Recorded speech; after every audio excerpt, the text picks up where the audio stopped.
Excellencies, ladies, gentlemen, Assalamu alaikum wa rahmatullahi wa barakatuh. It gives me great pleasure to welcome you all to the fabulous city of Abu Dhabi. I wanted to start off by expressing my deepest appreciation to the organizing team who have managed to put together a fantastic program along with a list of distinguished speakers from all corners of the world. In today's session, I will address two key factors shaping supply chains. The first being on the adoption of future technologies, and the second on increased cross-border collaboration. As we are seeing day by day, these complex supply chains are exposed to sophisticated and unpredictable threats. The recent pandemic has also elevated the need to reshore critical industries and adopt agile systems to safeguard our supply chains. Therefore, we can all expect to hear more about the importance of supply chain resiliency across the aerospace, defense, and transport sectors during this session. It is my honor to introduce our esteemed panelists. And let me start off by His Excellency Suhail Mazroui, UAE Minister of Energy and Infrastructure. Please, Your Excellency, join me on the stage. His Excellency Ahmed Al-Ouhali, the Governor of General Authority for Military Industries, GAMI, in the Kingdom of Saudi Arabia, Your Excellency. Helmut Roch, the CEO of Diehl Defense. Helmut, please. And my friend Tim Cahill, the Senior Vice President of Lockheed Martin International.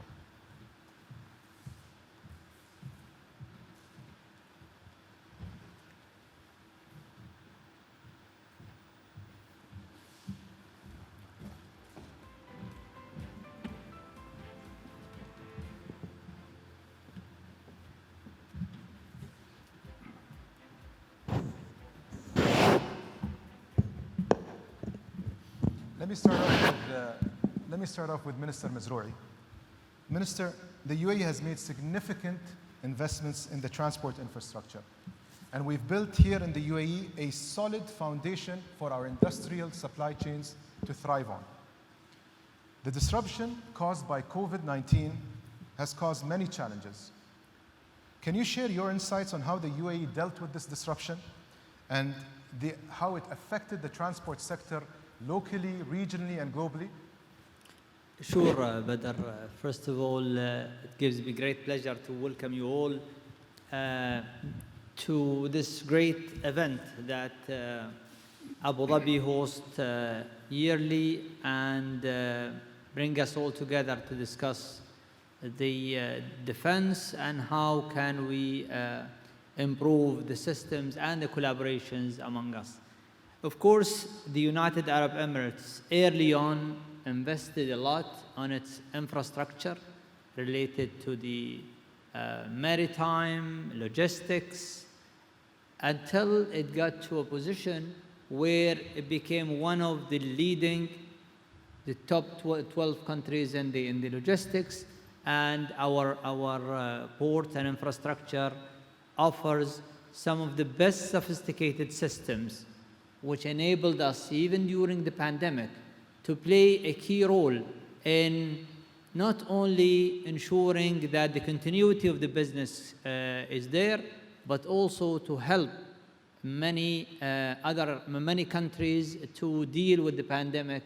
So we used this infrastructure during the pandemic, where a restriction was there, to first supply those countries who were relying on us in terms of supply chain, but also supply them with medical equipments and medical goods, which enabled them to deal with the pandemic. The resiliency of the system is a testimony of the leadership vision when it was put into place. And we were testing this system for many scenarios, and I think no one was predicting to have a pandemic of this size worldwide, but I think the system was there, and the investment helped us a lot. I'm very confident that we have learned a lot, and we will be improving those systems. The future carries with it, as the subject of the conference, new technologies, the fourth industrial revolution technologies, and we are eminent in using our infrastructure to enable those technologies. We already started in certain areas, and I'll be speaking about them. But definitely, we are keen on welcoming the technologies companies, and welcoming the exchange, and also the implementation and the deployment of those technologies to further enhance the system, the logistics system, and the ports in the ports that we have here in the Emirates. Minister Mazroui, I mean, you have been a big advocate of Fourth Industrial Revolution. You were my co-chair in the Global Manufacturing and Industrialization Summit. You pushed the boundaries with respect to adoption of 4IR technologies in the UAE. What are the emerging trends in transport and infrastructure that the UAE has embarked on? Well, one thing that this technology is coming, and it's there anyway. So those who are not going to utilize it are going to lag behind. It's not only me, I think it's the leadership of the UAE. Led by His Highness Sheikh Khalifa bin Zayed, UAE always welcoming the latest and greatest technologies to be deployed. We started having the first dedicated university for artificial intelligence. We started the Sheikh Mohammed bin Zayed University of Artificial Intelligence. We started to harness the knowledge that we have in adopting the technologies related to the blockchain, for example, in Al-Maqta gateway that Abu Dhabi Ports is offering to its customers. And we are deploying further on the improvements of our ports. So the technology is something that will enable us to remain at the top quartile in our infrastructure, in the ports, handling, and we aim to be the fastest, the cheapest, and the easiest in terms of dealing with the customers from end to end. Thank you, Excellency. Excellency Al-Ouhali, I think there is a commonality here on the oil and gas side between yourself and Minister Mazroui. We know that the supply chains need to be more sustainable and resilient to react and adapt to future crises. And therefore, supply chain management and adoption of digitalization, as Minister Mazroui was pointing out, has never been more important. Can you share with us how Saudi military industries got affected during COVID? Thank you. I think as His Excellency Suhail mentioned, I think the supply chain is a key instrument for the success of any industry or business. Of course, as you know, COVID-19 pushed the envelopes to the limits in all aspects, in all sectors, including our defense industry sector. We have continued, our military industry in Saudi Arabia has continued operating very well, effectively, and demonstrating the resilience and effectiveness of the supply chain system. However, I think we are continuing to re-examine and re-evaluate our supply chain systems in Saudi Arabia.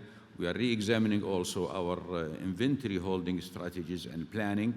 I think these are all key and vital to ensure the supply chain systems continue operating effectively and well.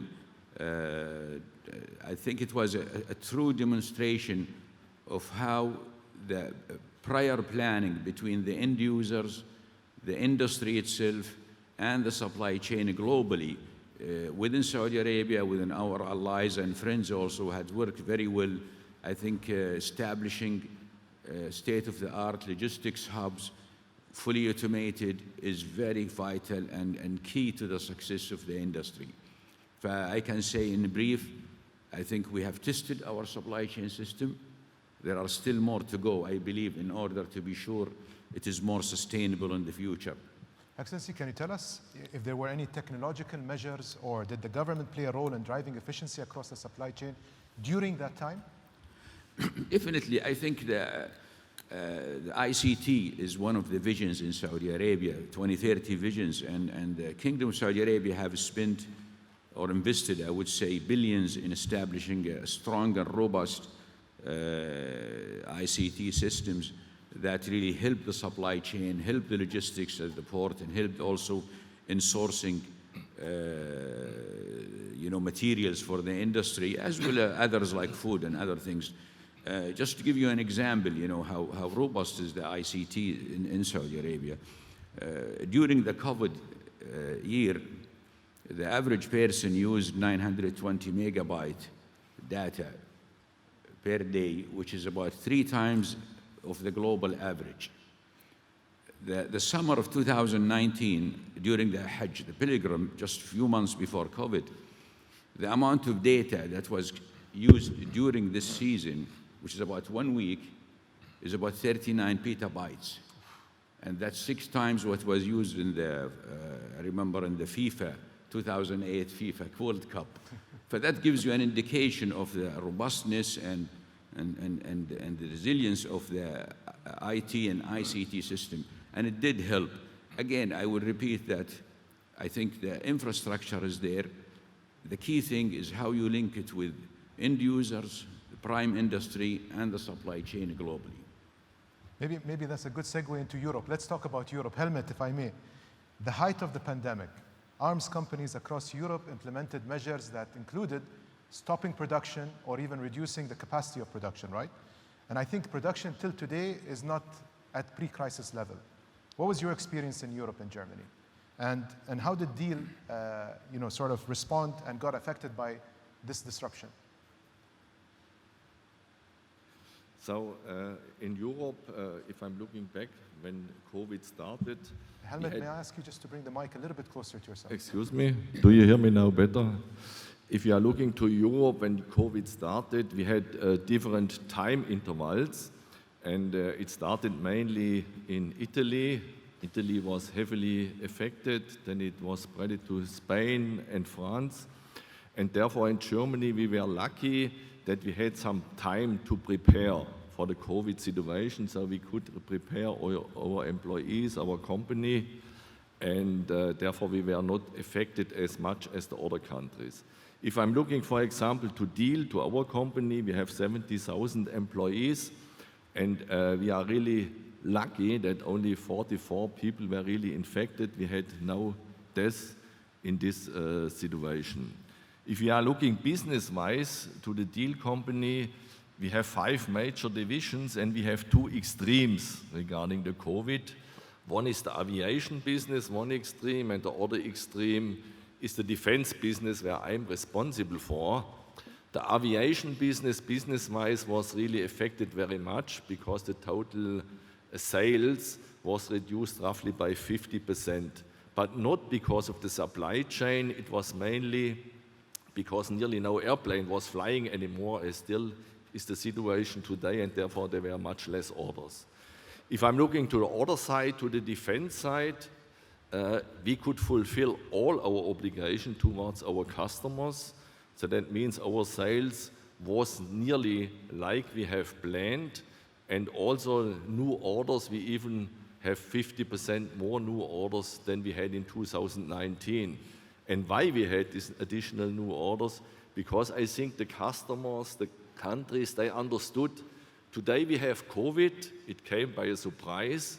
Perhaps tomorrow we have a total different threat, and from the defense side, the countries, they would like to prepare for the future there.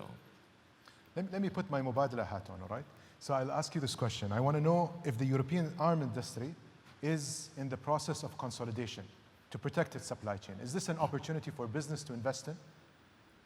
Yeah, if you're looking to Europe regarding consolidation, independent of the COVID situation, there was already consolidation in the last years. For example, in the land industry, KMW from Germany with the Leopard tank, together with Nexter in France with the Leclerc tank, this was already a consolidation independent of the COVID situation.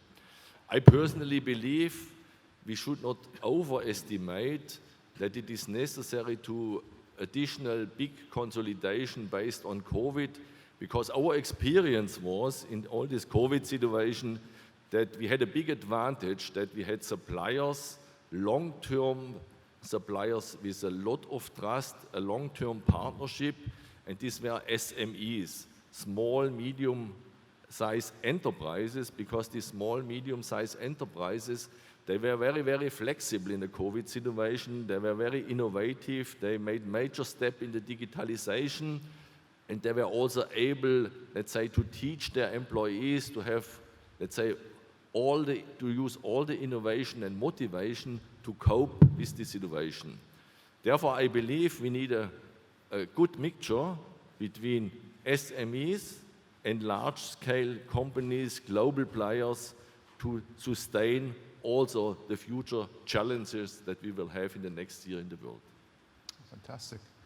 Tim, let me say it's good to see you here, and I'm glad you managed to get out of the States before the snowstorm got to DC. I heard there was a question whether or not the flight would be able to get out.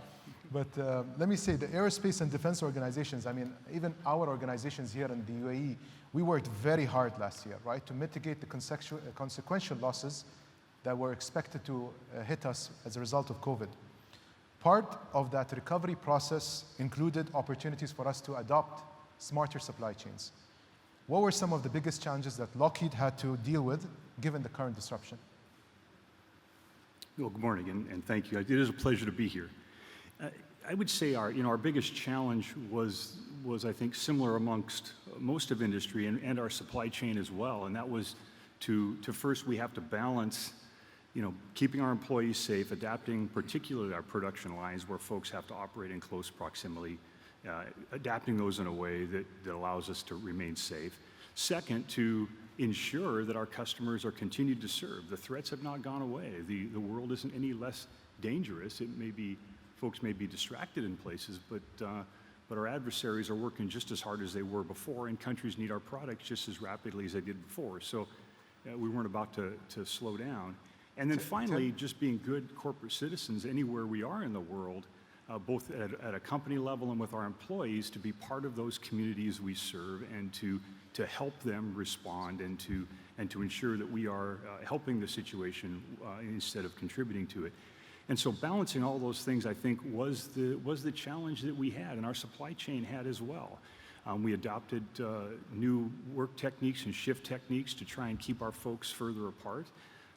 And we worked hard with our supply chain to do the same kind of things. We have folks embedded in many of our suppliers, and they worked actively and had to work actively to try and keep those suppliers as whole as we could as we worked through all this. So keeping all that in balance, keeping our people safe, keeping our supply chain safe, all of that was foremost on our mind over the last year. Can I just ask you to get the mic a little bit closer to yourself? I mean, at a recent event that both you and I participated, you spoke about how Lockheed Martin ensured that the supply chain would continue operating, and you started, for example, if any of the SMEs or any of the companies, they were owed money, Lockheed would inject cash into the system to make sure they were floating, including if there were prepayments or pre-purchases that were needed, just to ensure that the supply chain would not get disrupted. But talking about the restoration of the supply chain, how did you ensure that the supply chain was resilient going forward to unplanned and unpredictable disruptions? You know, we can't predict another COVID, we can't predict another disruption. So what did you guys do to make sure that this never happens again, or could not happen again? Well, of course, that's a difficult one because, one of the things that you look for in building a 21st century supply chain is geographic diversity. And so what you don't expect is to have the entire planet gripped in the same crisis at the same time. And so that's a tough one to fight our way through. For this particular one, what was most important to us is that we have many, many suppliers out there who are small operations. And a single person getting COVID can shut the operation down. And if it's shut down and it's not getting revenue, there's bills to pay, and they're not, not pretty vulnerable to that kind of an effect. So one of the things that we did, particularly in conjunction with some of our larger customers, the United States government, for example, was very helpful in this, is we ensured that we got advance payment to suppliers regardless of whether, frankly, they were delivering the product, so they could make their payments. So we had something on the order of 10,000 suppliers that we advanced payments to in about 40 nations around the world to the tune of billions of dollars. About 6,000 of those suppliers were small businesses around the world, the ones, again, that were the most particularly vulnerable. And to give you an example of the scale of that, in the last few weeks of 2020, we advanced more than $1 billion to companies ahead of when they would have received payment under normal schedules in 2021. So in other words, they got the payments in 2020 when they would have gotten them in the first quarter of 2021. And that went a long way to ensuring that regardless of anything else that was happening, in fact, those suppliers would remain viable. They could shoulder whatever challenges they had with COVID and still come out of it as viable enterprises for us in the future. That's amazing. Minister Mazrou, it seems that everyone is taking some form of measure to actually build resilient supply chains through localization of activities. But let's be honest, we live in a connected world. We live in a world where global value chains are dependent on one another. Do you believe that nations can truly build resilience and sustainability in their supply chain independently, or is there some form of collaboration model that is sought out? No, definitely we believe in collaboration. I mean, in UAE, we've been successful because we've been collaborative. At the same time, we welcome that partnership model as well. So collaboration and partnership where we invest, and as you know, we are talking about the ports, for example, we are managing so many ports in many countries, and that gave us a know-how in how to connect, transport goods at the speed that was not there before. So collaboration is I think, essential. And between us and Saudi Arabia, for example, there are so many projects that we are working on to interlink the railway system, for example, that will enable or improve the seafarers and the maritime. Now we can, with the connectivity with Saudi Arabia, we can save up to 10 days in a voyage, and that will make us as a GCC much stronger than any other competitor. So yes, there is competitiveness and competition among even the different ports in the same country. But when it comes to collaboration, we are a believer in collaboration.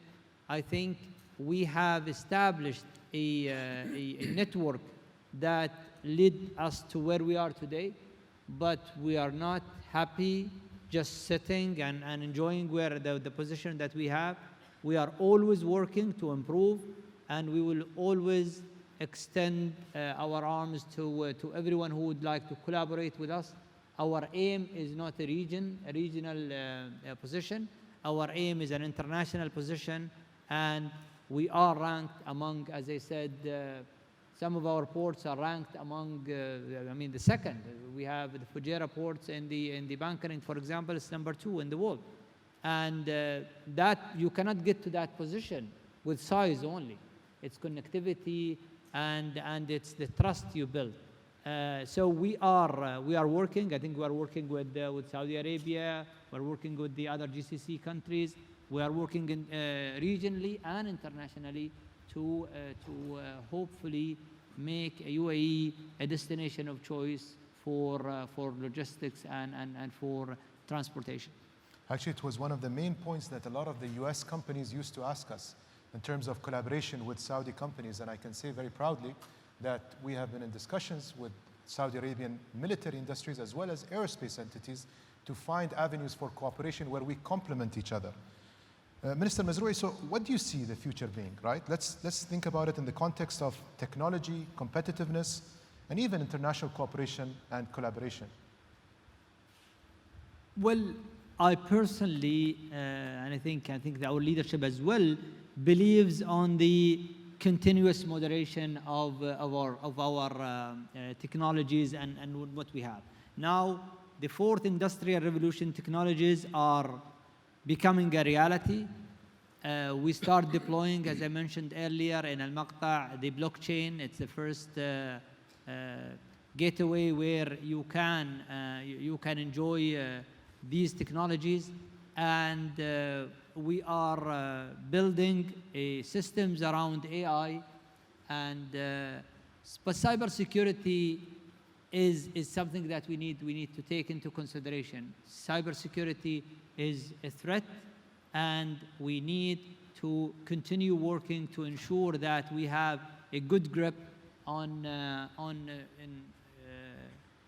enforcing the systems of law and order in order for us to protect these infrastructure. So we are working, as I said, on the technologies. We will continue working, and it's something that, unlike the physical, these technologies are continuously improving.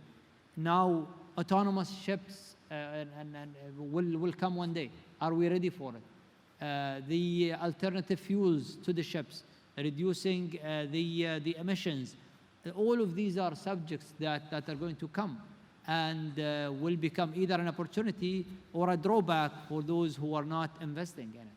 So all in all, we are a believer and a deployer of technology, and hopefully together with our allies and the partners, we can protect the infrastructure from any cyber attacks. Actually, Minister Mazrou, you highlighted during our discussion about Ittihad Rail. How do you see Ittihad Rail playing a role in this international cooperation? You said something very interesting about getting something from the Indian Ocean all the way to the Mediterranean. That was something nice to share with the audience. Yeah, I think Ittihad Rail is part of the GCC Rail, and the GCC Rail, Saudi Arabia will play a key role on that in ensuring that we as a region remains competitive. We need to work together to ensure that we are providing those logistics leaps to our customers. And I am confident with the collaboration we have with Saudi Arabia, we will, and the other GCC countries.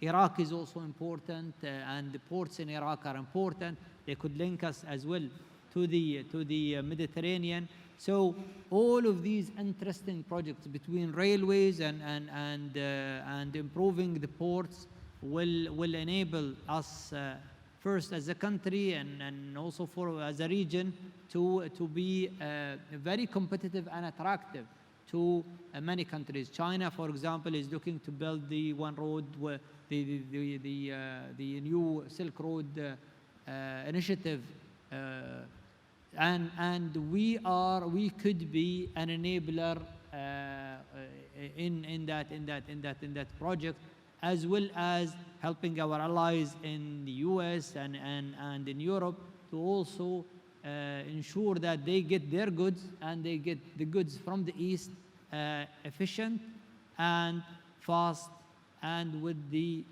least environmental impact. That's important. That's amazing. Excellency Al-Ouhali, we continuously hear that the model for collaboration is the model going forward. We've seen this in EU, the European Union, we are seeing it with NATO, we are seeing it in a number of different forms. And on the military side, we see it with respect to cooperation on weapon procurement between allies, just to make sure that they are able to contain the mounting, development, and production costs. If I will be forthcoming and say that there are, considering export restrictions that are sometimes imposed on us arbitrarily, do you see this as an opportunity for regional collaboration? Definitely. I think to succeed in this business, at least, you need both. You need competition, you need collaboration.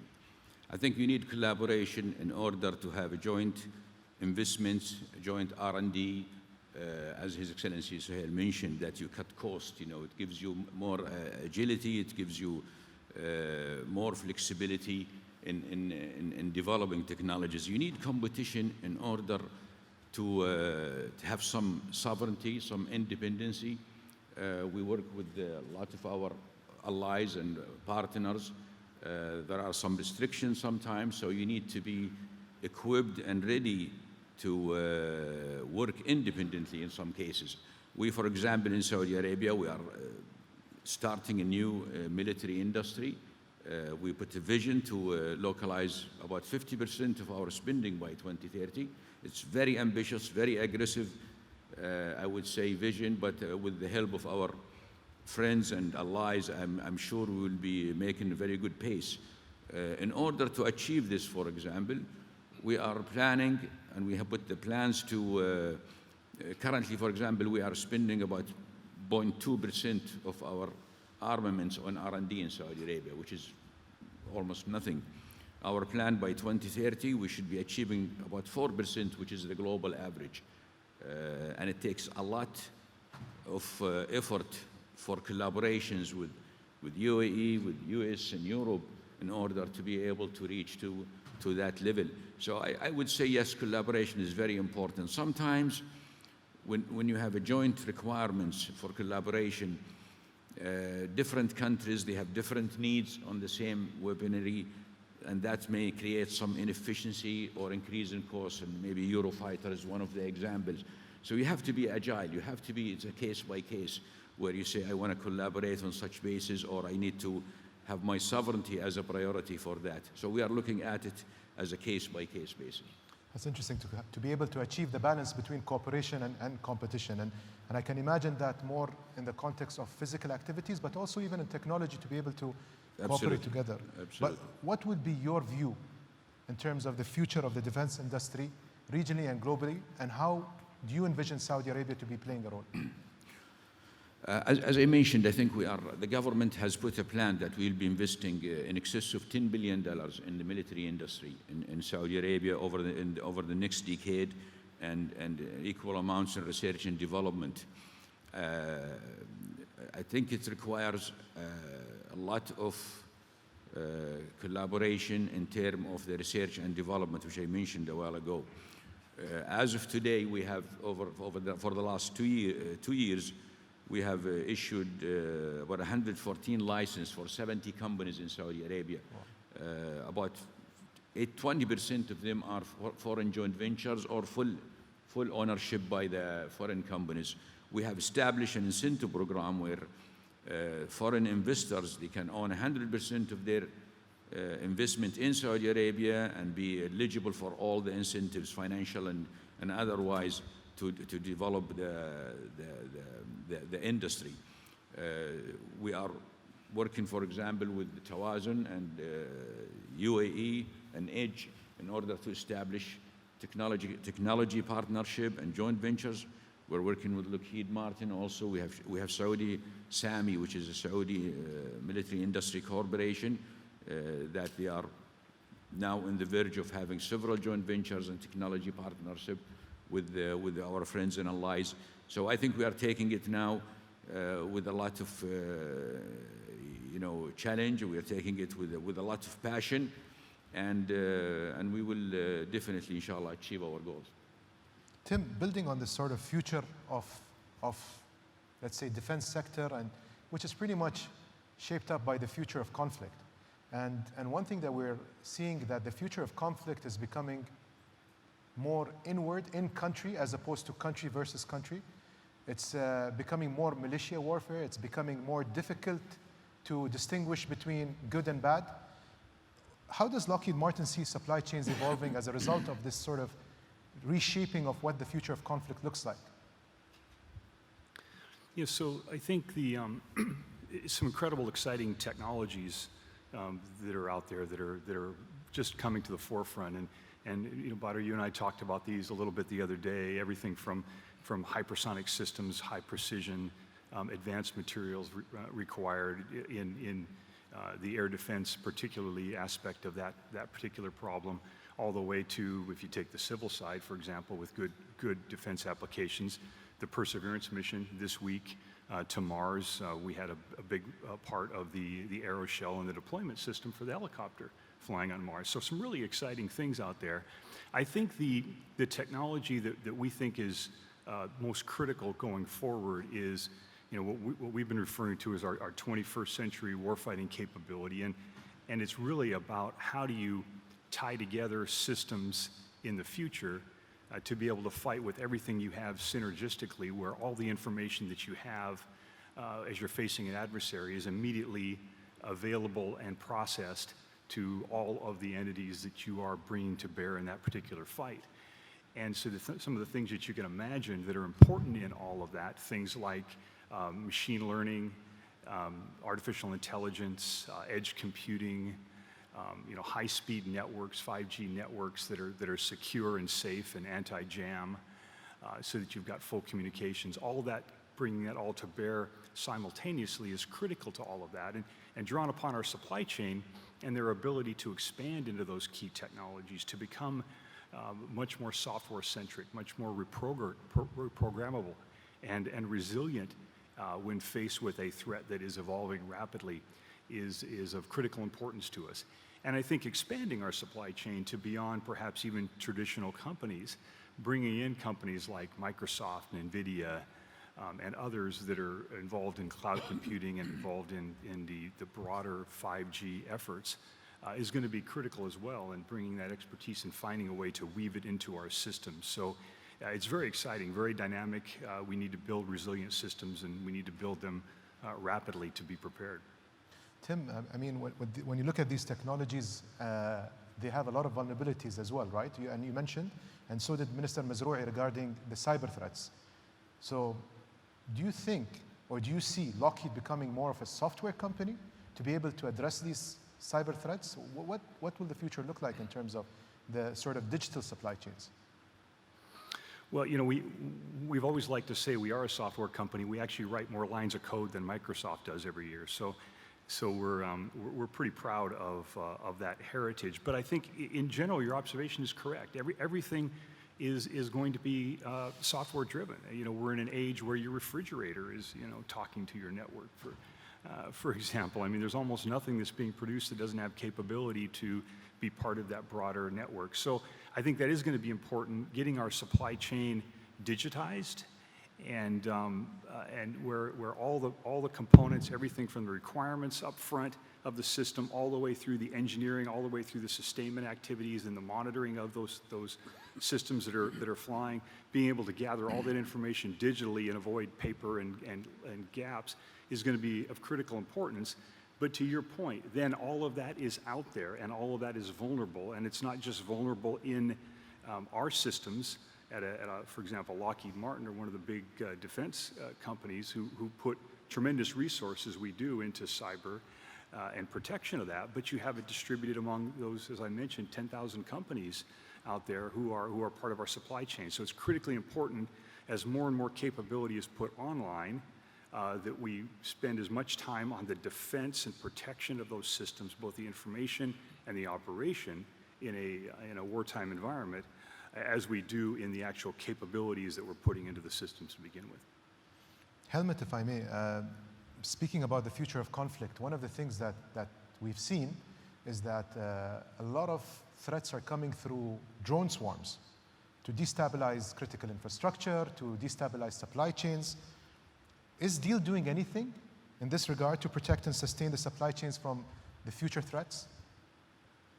So since we are in the defense industry, we understood immediately regarding these small UAVs and these drones, how critical is it to cover and to protect, for example, oil platforms, gas platforms, but also defense systems with all their radar systems.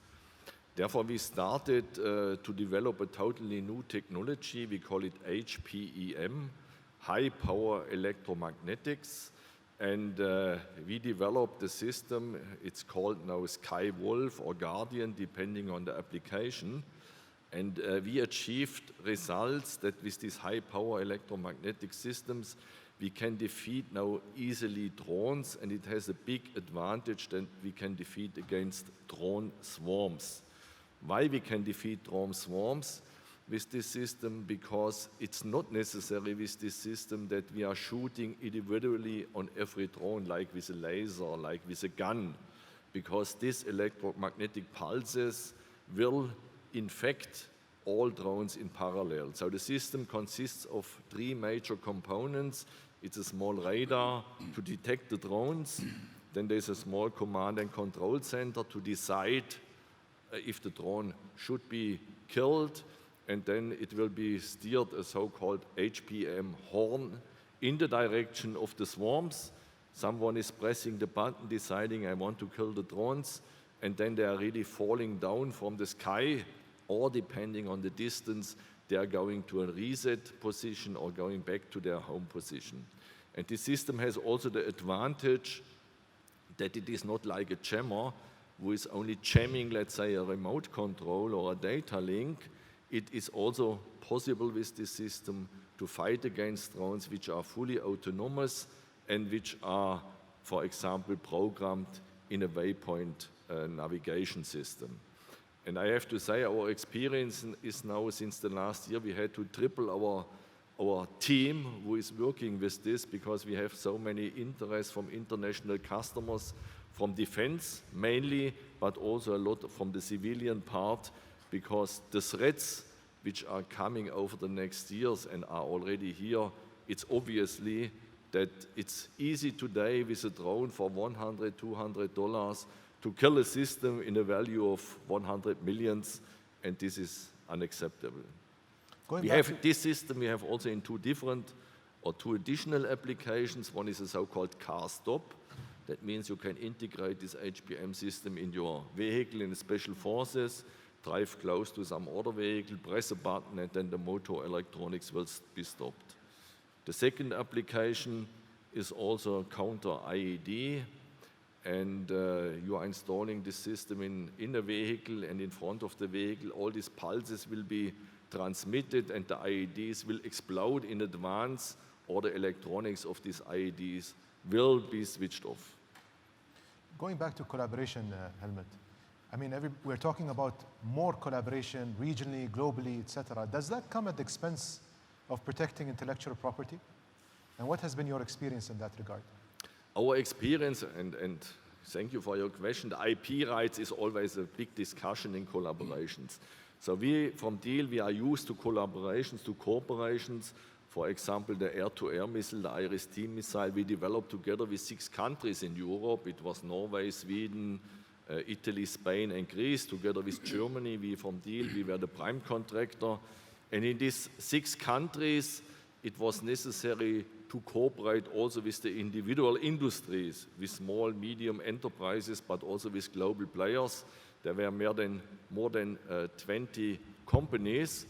And I believe, and I'm convinced, most important in IP rights discussion is that you are cooperating with trustful partners, with long-term partners. And if you feel a trust between companies, if they are working together for a common development, you will find always a solution regarding the IP rights.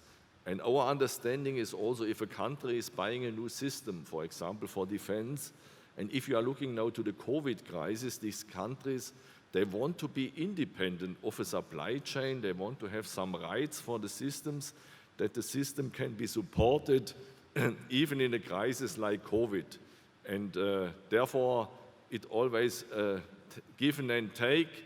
And I'm convinced, and it's my experience, the IP rights at the end will never hinder any collaboration if you have trustful partners, if you have trust between the countries to go a common way.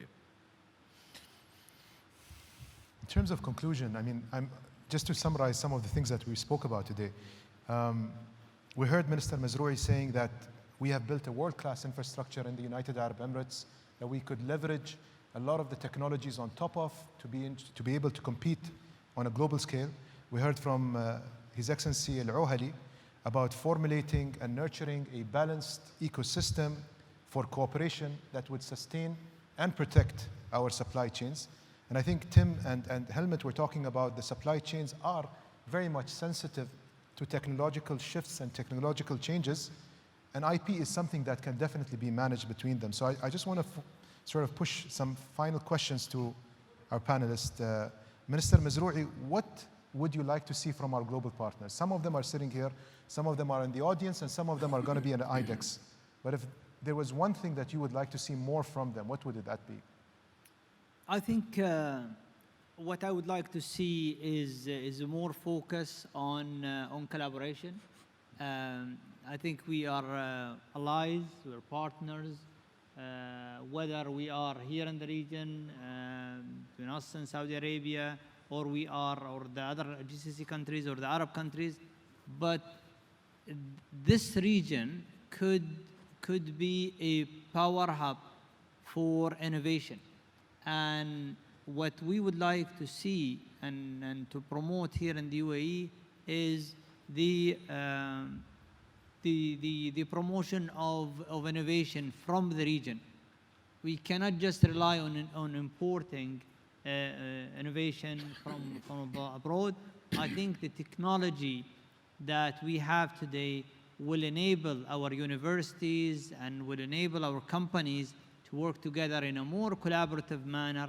We can compete much stronger as a region rather than just trying to do things each one alone. We hope that this model that we have proven that it worked for us here in the UAE can be adopted at a regional or even a regional scale, which will provide prosperity, which will provide security, and will enable the young people to become innovative internationally. It's beautiful. Tim, do you want to take that on, Tim? Do you think that that's something that Lockheed Martin can play an instrumental role in? Well, yes, absolutely. I think, we have, we've built a number of partnerships here within the Middle East, and we've I think, engaged in ways that are innovative and resilient, and finding ways to bring the capability within region, within countries to build up local industry, to get IP. I think it's all very. It is very much as a win-win in all of that. There is if we can broaden our supply chain back to kind of where we started, if we can broaden the supply chain, if we can bring more companies into our regionals and support some of our products, we are all better off long term. And so, we've continued to stand ready, I think, to be part of that partnership. Thank you. Helmut, what about your thoughts? Yeah, from my side, as I mentioned already in the discussion, partnership is the most important in international collaborations, in developing some new systems. But for us, it starts even much earlier. For example, with the universities here in UAE, we have some partnerships. So we have since many, many years, every year students in our company, in our country, to go together with our employees to some applications, to be taught together, to learn how we are working in Germany. And for our employees, it's very important to understand how your mentality and how you are working in the UAE. And therefore, we are doing every year this trainings program. And I personally met the students at the beginning of the course and at the end of the course. And I have to say, I'm absolutely surprised and very, very positive surprised how the students from the university here presented what they have done together with our employees in the company.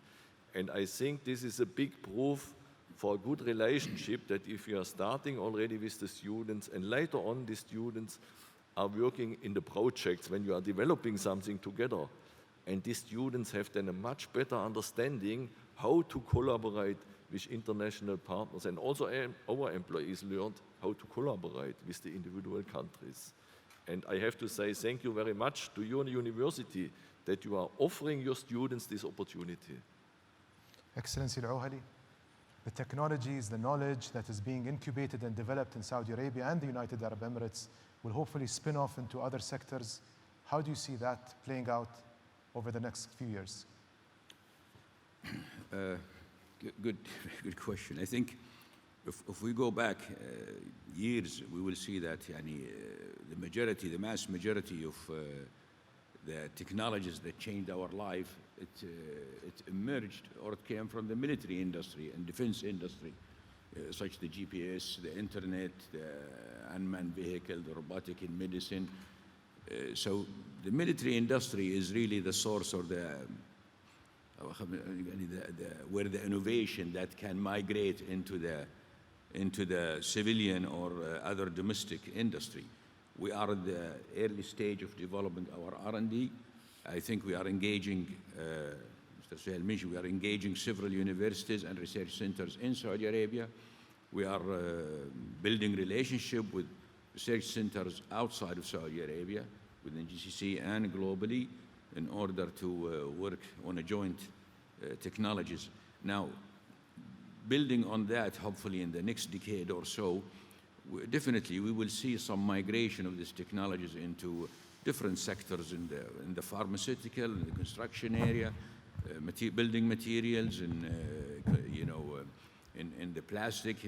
But for us in our business, this is not really our focus now or our priority. But we want to be sure that whatever technologies that emerge over the next decade or 2 decades gets into the proper sectors and in the proper hand. Thank you. Excellencies, ladies and gentlemen, please join me in thanking our esteemed panelists for their invaluable insights. I wish you all success at IDEX, and I hope it sets us for a successful 2021 and beyond. Thank you.